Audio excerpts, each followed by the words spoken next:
some of the biggest signs that students, teachers, administrators, parents, etc., should look out for in a suicidal person? And what is the best way they should bring attention to that issue? The first thing is hearing those words.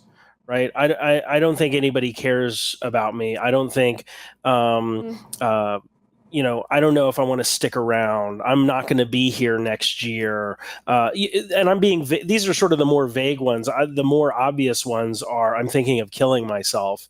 I've got a way of that I'm going to kill myself. Right.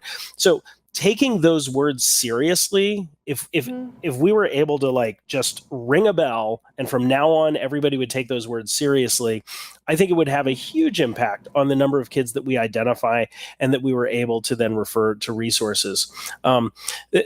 There's a whole list of warning signs. These are things that people are specifically doing in the moment that indicate high risk. But the words that people are using is a huge one.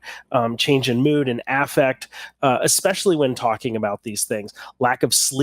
All these things are really important things that you should be looking out for. Yeah, I would echo everything that Jonathan said, and not kind of dismissing those as normal, quote unquote, adolescent behaviors, but really kind of looking beyond what's on the surface, particularly things like those verbal expressions, changes in mood.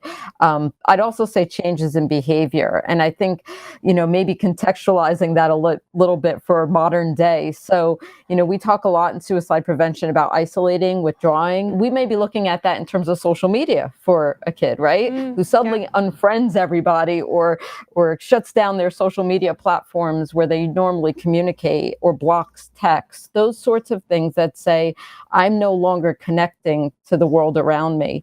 Paying attention to those behaviors, certainly if you get information that a student is searching, for ways to harm themselves, or taking more than a passing interest in things that connect to suicide. So I know the GoGuardian platform, we've spent a lot of time talking about that with the Beacon product, but, just really looking beyond what you see and not being afraid to question it, and not being afraid to say, well, I'm not sure if this is something, but I take it seriously enough that I want to talk to you about it. And really having those conversations as proactively as you can is important. The other thing I would add maybe is onset of mental health issues. I don't think we can ignore how that many of our kids, our teens, are seeing their first onset, their first depressive episode in their school years. So just being mindful that that plays out differently for folks and what that looks like, but making sure that we're not ignoring the role of mental health, depression, anxiety, and all of those things in terms of suicide risk.